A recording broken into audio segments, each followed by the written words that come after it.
5 to 6 teaspoon olive ஆயிலில் 1 teaspoon உப்பு சேர்த்து கலந்து அதனை முகத்தில் தடவி மசாஜ் செய்து பின் ஆவி பிடித்து ஈரமான துணியால் தேய்த்தால் கரும்புள்ளிகள் எளிதில் நீங்கிவிடும். புதினா சாறு, எலுமிச்சை சாறு இரண்டையும் வெந்நீரில் கலந்து 3 நாட்களுக்கு ஒரு முறை முகத்தில் ஆவி பிடித்தால் அழுக்குகள் அகன்று சுத்தமாகவும் வசீகரமாகவும் இருக்கும். முடி நன்கு வளர ஆவாரம் பூ, வெந்தயம், பயத்தம் பருப்பு ஆகியவற்றை நன்கு அரைத்து குளிப்பதற்கு முன் தலையில் தேய்த்து 10 நிமிடம் ஊற வைத்து பின் குளித்து வர முடி நன்கு வளரும்.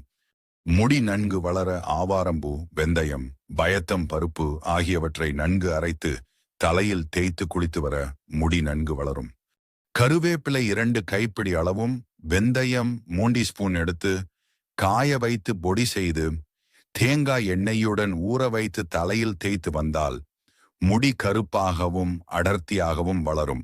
சர்க்கரை நோயினால் பாதிக்கப்பட்டவர்கள் தினமும் காலையில் கறிவேப்பிலையை பச்சையாக உட்கொண்டு வந்தால் இரத்தத்தினுள்ள சர்க்கரையின் அளவு சீராக இருக்கும் மற்றும் உடலில் தேங்கியுள்ள கெட்ட கொழுப்பையும் கருவேப்பிலை, மருதாணி, வல்லாரை, செம்பருத்தி பூ சேர்த்து அரைத்து தலையில் தேய்த்து குளித்து வந்தால் முடி கருமை நிறம் பெறும் பளபளப்பாக இருக்கும்.